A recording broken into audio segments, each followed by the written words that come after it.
ವಯನಾಡಿನ ಕಲ್ಲಾಡಿಯಲ್ಲಿ ಭೂಕುಸಿತ ಪ್ರಕರಣಕ್ಕೆ ಸಂಬಂಧಪಟ್ಟಂತೆ ಮಣ್ಣಿನಡಿಯಲ್ಲಿ ಹೂತು ಹೋದ ಕಾರ್ಮಿಕರಿಗಾಗಿ ಶೋಧ ಕಾರ್ಯ ಸತತವಾಗಿ ನಡೀತಾನೆ ಇದೆ. ವಯನಾಡಿನ ಕಲ್ಲಾಡಿಯಲ್ಲಿ ಭೂಕುಸಿತ ಆಗಿತ್ತಲ್ಲ, ಸೊ ಆ ಭೂಕುಸಿತದಲ್ಲಿ ಆ ಮಣ್ಣಿನ ಒಳಗಡೆ ಹೂತು ಹೋದ ಕಾರ್ಮಿಕರಿಗೆ ಇನ್ನೂ ಕೂಡ ಶೋಧ ಕಾರ್ಯ ಮುಂದುವರಿತಾ ಇದೆ. ಮೀನಾಕ್ಷಿ ನದಿಯ ಪಕ್ಕದ ಮನೆಗೆ ಮಣ್ಣು ನುಗ್ಗಿದೆ. ಜೆಸಿಬಿಗಳ ಸಹಾಯದಿಂದ ಮಣ್ಣು ತೆರವು ಕಾರ್ಯ ಕೂಡ ನಡೀತಾ ಇರೋದು. ಮನೆಯಲ್ಲಿ ಯಾರು ಇಲ್ಲದ ಹಿನ್ನೆಲೆಯಲ್ಲಿ ಆ ಕುಟುಂಬಸ್ಥರು ಬಚಾವಾಗಿದ್ದಾರೆ. ಮಳೆಯ ನಡುವೆಯೂ ಕೂಡ ಎನ್ಡಿಆರ್ಎಫ್ ತಂಡ ಕಾರ್ಯಾಚರಣೆಯನ್ನ ಮಾಡ್ತಾ ಇರುವಂತದ್ದು. ಕಲ್ಲಾಡಿಯಲ್ಲಾಗಿರುವಂತಹ ದುರಂತ ಇದೆಯಲ್ಲ, ನಿಜವಾಗ್ಲೂ ಇಡೀ ದೇಶವೇ ಬೆಚ್ಚಿ ಬಿದ್ದಿತ್ತು. ಆಲ್ ಆಫ್ ಅ ಸಡನ್ ಮನುಷ್ಯರೇ ಮಾಡಿರುವಂತಹ ತಪ್ಪಿನಿಂದಾಗಿ ಈ ಒಂದು ಅವಘಡ ನಡೆದಿದ್ದಂಥದ್ದು. ಸೊ ಈ ಒಂದು ಅವಘಡದಲ್ಲಿ ಸಾಕಷ್ಟು ಜನರು ಆ ಮಣ್ಣಿನ ಅಡಿಯಲ್ಲಿ ಸಿಕ್ಕಾಕೊಂಡಿದ್ದಾರೆ.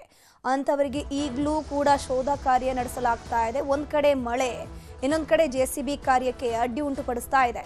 ಆದರೂ ಕೂಡ ಎನ್ಡಿಆರ್ಎಫ್ ತಂಡದವರು ಸತತವಾಗಿ ಶೋಧ ಕಾರ್ಯವನ್ನ ಮುಂದುವರೆಸಿದ್ದಾರೆ.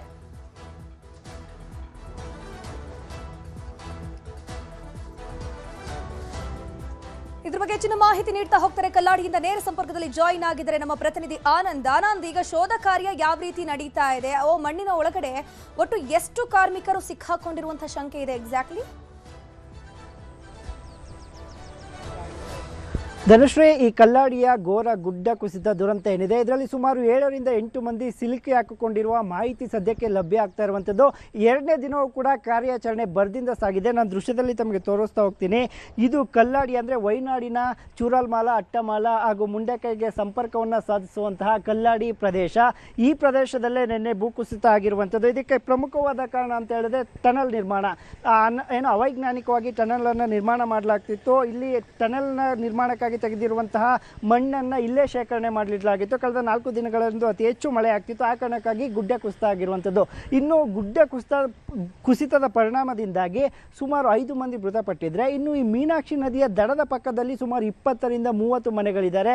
ಸ್ಥಳೀಯರು ವಾಸ ಮಾಡ್ತಾ ಇದ್ದಾರೆ. ಸಣ್ಣ ಪುಟ್ಟ ಟೀ ಅಂಗಡಿಗಳನ್ನ ಇಟ್ಕೊಂಡಿರುವಂಥದ್ದು. ಇದರಲ್ಲಿ ಪ್ರಮುಖವಾಗಿ 2 ಮನೆಗೆ ಈ ಮಣ್ಣು ನುಗ್ಗಿರುವಂಥದ್ದು. ಅದರಲ್ಲಿ ಒಂದು ಮನೆ ಸಂಪೂರ್ಣ ಮೇಲ್ಛಾವಣಿಯನ್ನು ಹೊರತುಪಡಿಸಿ ಉಳಿದಂಥ ಭಾಗದಲ್ಲೆಲ್ಲವೂ ಕೂಡ ಮಣ್ಣು ಆಕ್ರಮಿಸಿಕೊಂಡಿತ್ತು. ಆದರೆ ಅದೃಷ್ಟವಶಾತ್ ಮನೆಯಲ್ಲಿ ಯಾರೂ ಇಲ್ಲದ ಕಾರಣಕ್ಕಾಗಿ ಅವರು ಪ್ರಾಣಾಪಾಯದಿಂದ ಪಾರಾಗಿದ್ದಾರೆ. ಇನ್ನು ಬೆಳಗ್ಗೆಯಿಂದಲೂ ಕೂಡ ಏನು ಕಾರ್ಯಾಚರಣೆ ನಡೀತಾ ಇದೆ.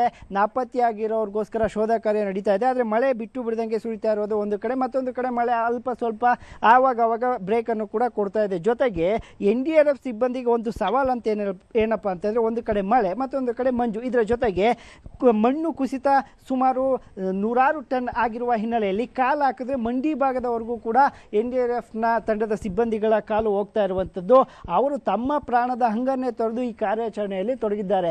ಮೇಲ್ಭಾಗದಲ್ಲಿ ಮತ್ತೆ ಭೂಕುಸಿತವಾಗುವ ಸಂಭವ ಕಾಣಿಸ್ತಾ ಇರುವ ಹಿನ್ನೆಲೆಯಲ್ಲಿ ಆ ಕಡೆ ಮಣ್ಣನ್ನು ಅಂದರೆ ತೆರವು ಕಾರ್ಯಾಚರಣೆಯನ್ನು ಸ್ಟಾಪ್ ಮಾಡಿ ಮೀನಾಕ್ಷಿ ನದಿಯ ತಟದಲ್ಲಿ ಮಣ್ಣನ್ನು ತೆರವು ಕಾರ್ಯಾಚರಣೆ ಮಾಡ್ತಾ ಇರುವಂಥದ್ದು. ಯಾಕಂತ ಹೇಳಿದ್ರೆ ಆ ಅವಶೇಷದ ಅಡಿಯಲ್ಲಿ ಏನಾದರೂ ಸುಮಾರು 7 ರಿಂದ 8 ಮಂದಿ ನಾಪತ್ತೆಯಾಗಿರುವಂತಹ ಏನು ಈ ಟನಲ್ನ ನಿರ್ಮಾಣಕ್ಕೆ ಬಂದಿದ್ದಂಥ UP ಹಾಗೂ ಉತ್ತರ ಪ್ರದೇಶದ ಹಾಗೂ ಅಸ್ಸಾಂ ಮೂಲದ ಕಾರ್ಮಿಕರು, ಜೊತೆಗೆ 2 ಸೈಟ್ ಇಂಜಿನಿಯರ್ಸ್ಗಳು ಸಿಲುಕಿ ಹಾಕಿಕೊಂಡಿರಬಹುದು ಅಂತ ಶಂಕಿಸಿ ಅದನ್ನು ಈಗ ಶೋಧ ಕಾರ್ಯ ಮಾಡ್ತಾ ಇದ್ದಾರೆ. ಆದರೆ ಭಾಗಶಃ ಅವರು ಬದುಕಿರ್ಲಿಕ್ಕಿಲ್ಲ. ಯಾಕಂತ ಹೇಳಿದ್ರೆ ಎನ್ಡಿಆರ್ಎಫ್ನ ಸಿಬ್ಬಂದಿಗಳು ಈಗಾಗಲೇ ಮಾತನಾಡ್ಕೊಳ್ತಾ ಇದ್ದಾರೆ. ಸುಮಾರು 50 ಅಡಿ ಆಳಕ್ಕೆ ಮಣ್ಣು ಹೋಗಿದೆ. ಮೇಲ್ಭಾಗದಲ್ಲಿ 100ಕ್ಕೂ ಹೆಚ್ಚು ಅಡಿ ಮಣ್ಣು ಹೋಗಿದೆ. ಇವರು ಅಲ್ಲೇನಾದರೂ ಸಿಲುಕಿ ಹಾಕಿಕೊಂಡಿದ್ರೆ ಬದುಕಿರ್ಲಿಕ್ಕೆ ಸಾಧ್ಯನೇ ಇಲ್ಲ. ಆದರೂ ನಾವು ನಮ್ಮ ಪ್ರಯತ್ನವನ್ನು ಮಾಡ್ತೇವೆ.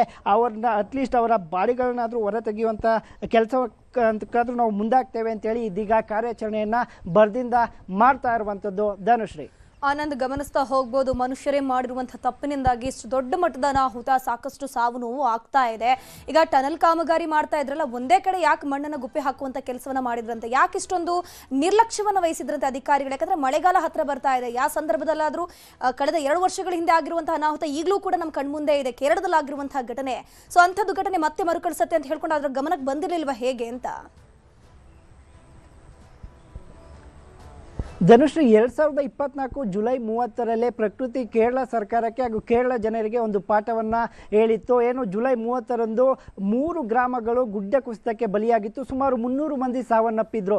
ಜೊತೆಗೆ ಸುಮಾರು 400ಕ್ಕೂ ಹೆಚ್ಚು ಮಂದಿ ನಾಪತ್ತೆಯಾಗಿದ್ರು. ಆದರೆ ಅವರೆಲ್ಲರೂ ಕೂಡ ಸಣ್ಣ ಪುಟ್ಟ ಗಾಯಗಳಾಗಿ ಹೊರಬಂದರು. ಆದರೆ 40 ರಿಂದ 50 ಮಂದಿ ಸಂಪೂರ್ಣವಾಗಿ ಜಲಸಮಾಧಿಯಾಗಿದ್ದರು. ಅವರ ಸುಳಿವೇ ಸಿಗಲಿಲ್ಲ. ಆಗಲಾದರೂ ಕೇರಳ ಸರ್ಕಾರ ಎಚ್ಚರಿಕೊಳ್ಬೇಕಾಗಿತ್ತು. ನಾನು ದೃಶ್ಯದಲ್ಲಿ ನಿಮಗೆ ತೋರಿಸ್ತಾ ಹೋಗ್ತೀನಿ. ಬೇಕಾದರೆ ನಮ್ಮ ಕ್ಯಾಮ್ರಾಮನ್ ನಿಮಗೆ ಪ್ಯಾನ್ ಮಾಡ್ತಾನೆ. ಈ ಏನು ಕಲ್ಲಾಡಿಯ ಈ ಪ್ರದೇಶ ಕುಸಿತವಾಗಿದೆ, ಇದು ಹಿಂದೆನೇ ಚೂರಲ್ಮಾಲ ಅಟ್ಟಲ್ಮಾಲ ಇರುವಂಥದ್ದು. ಅಲ್ಲಿ ಕುಸಿತವಾಗಿರುವಂಥ ಸಂದರ್ಭದಲ್ಲೇ ಹೇಳಿದ್ರು ಜಾಸ್ತಿ ವಾಣಿಜ್ಯೀಕರಣ ಮಾಡೋದು ಬೇಡ, ಯಾಕಂತ ಹೇಳಿದ್ರೆ ಈಗಾಗಲೇ ವಯನಾಡು ಪ್ರವಾಸಿಗರ ಸ್ವರ್ಗ ಇರ್ಬೋದು, ಆದರೆ ಅಗತ್ಯ ಹಾಗೂ ಅನಿವಾರ್ಯತೆಯನ್ನು ಮೀರಿ ಇಲ್ಲಿ ಒಂದಷ್ಟು ರೆಸಾರ್ಟ್ಗಳಾಗಿರ್ಬೋದು ಎಲ್ಲವೂ ಕೂಡ ಆಗ್ತಾ ಇದೆ ಅಂತ. ಇನ್ನು ಟನಲ್ ನಿರ್ಮಾಣ ವಿಚಾರಕ್ಕೆ ಬಂದರೆ ಇಲ್ಲಿನ DC ಜೂನ್ 27ರಂದೇ ಒಂದು ಪತ್ರವನ್ನು ಬರೆದಿದ್ದಾರೆ. ಮುಂಗಾರು ಮಳೆ ಕೇರಳಕ್ಕೆ ಚುರುಕುಗೊಳ್ತಾ ಇದೆ, ಮಳೆ ಹೆಚ್ಚು ಆಗುವ ಸಾಧ್ಯತೆ ಇದೆ, ಟನಲ್ನ ನಿರ್ಮಾಣ ಸಮಯದಲ್ಲಿ ಅಲ್ಲಿ ಮಣ್ಣು ಕುಸಿಯುವ ಸಾಧ್ಯತೆಯೂ ಇದೆ, ಎಚ್ಚೆತ್ತುಕೊಂಡು ಮುಂಜಾಗ್ರತಾ ಕ್ರಮಗಳನ್ನ ತೆಗೆದುಕೊಳ್ಳಿ ಅಂತ ಪತ್ರವನ್ನು ಬರೆದಿದ್ದಾರೆ. ಆದರೆ ಇಲ್ಲಿನ ಗುತ್ತಿಗೆ ಅಂದರೆ ಯಾರು ಈ ಟನಲ್ನ ಕಾಮಗಾರಿಯ ಗುತ್ತಿಗೆಯನ್ನು ಪಡೆದಿದ್ದ ಆತನ ದಿವ್ಯ ನಿರ್ಲಕ್ಷ್ಯವೇ ಈ ಗುಡ್ಡ ಕುಸಿತಕ್ಕೆ ಕಾರಣ ಅನ್ನುವಂಥದ್ದು ಒಂದು ಕಡೆ ಇದ್ದರೆ, ಮತ್ತೊಂದು ಕಡೆ ಅಲ್ಲಿ ಏನು ಬಂಡೆಯನ್ನು ಸಿಡಿಸಲಾಗಿತ್ತು, ಒಂದಷ್ಟು ಮಣ್ಣನ್ನು ಅಗೆಯಲಾಗಿತ್ತು. ಒಂದಷ್ಟು ಮಣ್ಣು ಅಂದರೆ ಸುಮಾರು 100 ಟನ್ ಗಟ್ಟಲೆ ಮಣ್ಣನ್ನು ಒಂದೇ ಕಡೆ ಶೇಖರಣೆ ಇಡಲಾಗಿತ್ತು. ಅದರ ಒತ್ತಡ ಹಾಗೂ ಮಳೆಯ ನೀರಿನ ಒಂದು ಫೋರ್ಸ್ ಏನಿದೆ ಆ ಎರಡಕ್ಕೂ ಕೂಡ ಈ ಗುಡ್ಡ ಕುಸಿತ ಕಾರಣ ಆಗಿರುವಂಥದ್ದು. ಆ ಮಣ್ಣನ್ನು ಬೇರೆ ಕಡೆಗೆ ಸಾಗಿಸಿದ್ರೆ ಅಂದರೆ ತೆಗಿತಾನೆ ಒಂದು ಕಡೆ ಸಾಗಿಸಿದ್ರೆ ಈ ದುರಂತ ಸಂಭವಿಸ್ತಿರ್ಲಿಲ್ಲ ಅನ್ನುವಂಥದ್ದು ಸ್ಥಳೀಯರ ಹಾಗೂ ಒಂದಷ್ಟು ಈ ಬಗ್ಗೆ ತಿಳಿದುಕೊಂಡವರ ಮಾತಾಗಿರುವಂಥದ್ದು. ಈ ಬಗ್ಗೆ DC ಅವರೇ ಮಾತನಾಡಿದ್ರು. ಈ ಬಗ್ಗೆ ನಾನು ಪತ್ರ ಬರೆದಿದ್ದೆ, ಖುದ್ದು ಹೇಳಿದ್ದೆ ಅಂತ ಇಂದಿನ ಸಚಿವ ಸಿದ್ದಿಕ್ ಕೂಡ ಆರೋಪವನ್ನು ಮಾಡ್ತಾ ಇರುವಂಥದ್ದು. ಇದು ಮಾನವ ನಿರ್ಮಿತ, ಯಾಕಂತ ಹೇಳಿದ್ರೆ ಟನಲ್ ನಿರ್ಮಾಣಕ್ಕೆ ಬೇಕಾದಂತಹ ಮುಂಜಾಗ್ರತಾ ಕ್ರಮಗಳನ್ನ ತೆಗೆದುಕೊಂಡಿರಲಿಲ್ಲ, ಗುತ್ತಿಗೆದಾರ ದಿವ್ಯ ನಿರ್ಲಕ್ಷ್ಯ ಮಾಡ್ತಾ ಇದ್ದಾನೆ ಅಂತ ಹೇಳಿದ್ರು ಸಹ ಒಂದು ಸರ್ಕಾರ ಹಾಗೂ ಒಬ್ಬ ಸಚಿವರಾಗಿ ಅವರ ಜವಾಬ್ದಾರಿಯೂ ಕೂಡ ಅಷ್ಟೇ ಇದೆ. ಯಾಕಂತ ಹೇಳಿದ್ರೆ ಇಲ್ಲಿ ಹೋಗುವಂಥದ್ದು ಗುತ್ತಿಗೆದಾರನ ಪ್ರಾಣ ಅಲ್ಲ, ಬದಲಾಗಿ ಕಾರ್ಮಿಕರು ಹಾಗೂ ಸ್ಥಳೀಯರ ಪ್ರಾಣಗಳು ಹೋಗುವಂಥದ್ದು. ಆ ನಿಟ್ಟಿನಲ್ಲಿ ಆತನ ವಿರುದ್ಧ ಕ್ರಮ ಆಗಬೇಕು ಅಂತೇಳಿ ಸ್ಥಳೀಯರು ಹಾಗೂ ಎಲ್ಲರೂ ಕೂಡ ಮನವಿಯನ್ನ ಮಾಡ್ತಾ ಇರುವಂಥದ್ದು. ಧನುಶ್ರೀ, ಪಶ್ಚಿಮ ಘಟ್ಟಗಳಲ್ಲಿ ಬಿಟ್ಟು ಬಿಡದೆ ಮಳೆ ಸುರಿತಾ ಇದೆ. ಘಟಪ್ರಭಾ ನದಿಯ ಒಳಹರಿವು ಹೆಚ್ಚಳ ಆಗ್ತಾ ಇರೋದು, ಅವರಾದಿ ಬ್ರಿಡ್ಜ್ ಕಮ್ ಬ್ಯಾರೇಜ್ ಮುಳುಗಡೆಯಾಗಿದೆ. ಪಶ್ಚಿಮ ಘಟ್ಟಗಳಲ್ಲಿ ಧಾರಾಕಾರವಾಗಿ ಮಳೆ ಸುರಿತಾ ಇದೆ. ಘಟಪ್ರಭಾ ನದಿಯ ಒಳಹರಿವು ಹೆಚ್ಚಳ ಆಗ್ತಾ ಇದೆ. ಅವರಾದಿ ಬ್ರಿಡ್ಜ್ ಕಮ್ ಬ್ಯಾರೇಜ್ ಮುಳುಗಡೆ ಆಗಿ ಹೋಗಿದೆ. ಇಷ್ಟು ದಿನ ಮಳೆ ಇಲ್ಲ ಅಂತ ರೈತರು ಕಂಗಾಲಾಗಿದ್ರು, ಈಗ ಮಳೆ ಬರ್ತಾ ಇದೆ. ಬೆಳಗಾವಿಯ ಮೂಡಲಗಿಯಲ್ಲಿರುವಂತಹ ಬ್ರಿಡ್ಜ್ ಕಮ್ ಬ್ಯಾರೇಜ್ ಇದು. ಮೂಡಲಗಿ ಪಟ್ಟಣ ಅವರಾದಿ ಸಂಪರ್ಕ ಸ್ಥಗಿತಗೊಂಡಿದೆ. ಮೂಡಲಗಿ ಹಾಗೂ ಅವರಾದಿ ಸಂಪರ್ಕ ಕಲ್ಪಿಸುವಂತಹ ಒಂದು ಮಾರ್ಗ ಬಂದಾಗಿರುವಂಥದ್ದು. ಮಳೆ ಹೆಚ್ಚಾದ್ರೆ 4-5 ಸೇತುವೆ ಮುಳುಗಡೆಯಾಗುವಂತಹ ಸಾಧ್ಯತೆ ಇದೆ.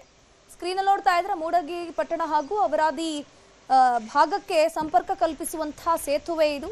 ಸೊ ಈ ಭಾಗದಲ್ಲಿ ಸಾಕಷ್ಟು ಒಳಹರಿವಿನ ಪ್ರಮಾಣ ಹೆಚ್ಚಾಗ್ತಾ ಇದೆಯಲ್ಲ, ಹಾಗಾಗಿ ಸಂಪರ್ಕ ಸಂಪೂರ್ಣವಾಗಿ ಕಡಿತಗೊಂಡಿದೆ. ಘಟಪ್ರಭಾ ನದಿಯ ಒಳಹರಿವು ಹೆಚ್ಚಳ ಆದ ಹಿನ್ನೆಲೆಯಲ್ಲಿ ಅವರಾದಿ ಬ್ರಿಡ್ಜ್ ಕಮ್ ಬ್ಯಾರೇಜ್ ಮುಳುಗಡೆಯಾಗಿದೆ.